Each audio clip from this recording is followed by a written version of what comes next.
الصلاۃ والسلام علیک یا رسول اللہ وعلی آلک واصحابک یا حبیب اللہ۔ الصلاۃ والسلام علیک یا رسول اللہ وعلی آلک واصحابک یا نبی نور اللہ۔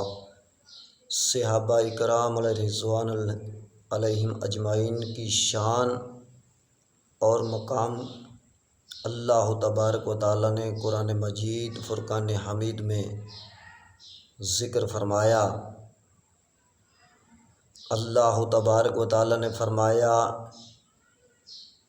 وَاصْبِرْ نَفْسَكَ مَعَ الَّذِينَ يَدْعُونَ رَبَّهُمْ بِالْغَدَوْةِ وَالْعَشِيِّ يُرِيدُونَ وَجْهَهُ وَلَا تَعْتَدُ عَيْنَكَ عَنْهُمْ۔ اللہ تبارک و تعالیٰ نے سورۃ قاف آیت نمبر 28 میں ارشاد فرمایا اور اپنی جان ان سے مانوس رکھو کہ جو صبح و شام اپنے رب کو پکارتے ہیں، اس کی رضا چاہتے، اور تمہاری آنکھیں انہیں چھوڑ کر اور پر نہ پڑیں۔ جب یہ آیت مبارکہ نازل ہوئی تو سرکار مدینہ، تاجدار مدینہ، راحت قلب و سینہ صلی اللہ تعالیٰ علیہ وآلہ وسلم اٹھے اور صفا والوں کو تلاش کرنے لگے، حتیٰ کہ انہیں مسجد کی پچھلی جانب اللہ عز و جل کے ذکر میں مشغول پایا تو فرمایا کہ تمام تعریفیں اللہ عز و جل کے لیے ہیں کہ جس نے مجھے اس وقت تک وفات نہ دی جب تک مجھے اپنی امت کے کچھ لوگوں کے ساتھ اپنی جان کو مانوس رکھنے، یعنی ان کے پاس بیٹھنے کا حکم نہ دے دیا۔ لہٰذا میرا جینا، میرا مرنا تمہارے ساتھ ہی ہے۔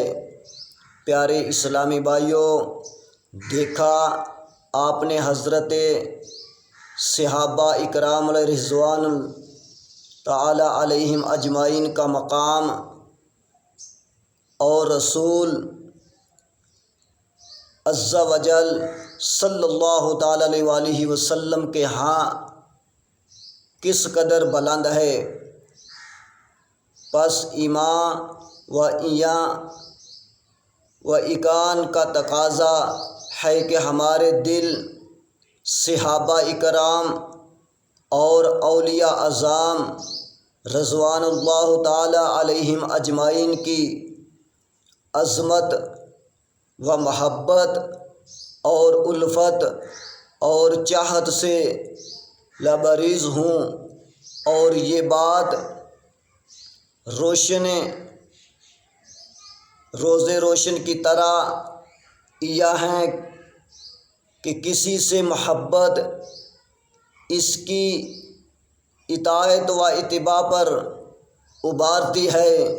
یقیناً حضرت صحابہ اکرام علیہ رضوان اللہ تعالیٰ علیہم اجمعین کی محبت و عقیدت میں ڈوب کر ان کی سیرت پاک کے مختلف حالات و واقعات کا مطالعہ کرنا اور اس سے حاصل ہونے والے مدنی پھولوں کے مطابق اپنی زندگی کے شب و روز گزارنا عین سعادت ہے۔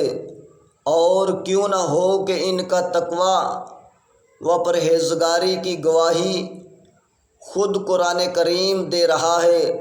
چنانچہ اللہ عز و جل ارشاد فرماتا ہے وَأَلْزَمَهُمْ کلمات التقویٰ وَكَانُوا أَحَقَّ بِهَا وَأَهْلَهَا۔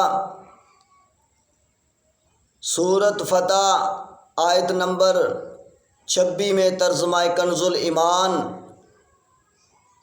اور پرہیزگاری کا کلمہ ان پر لازم فرمایا اور اس کے زیادہ سزاوار اس کے اہل تھے۔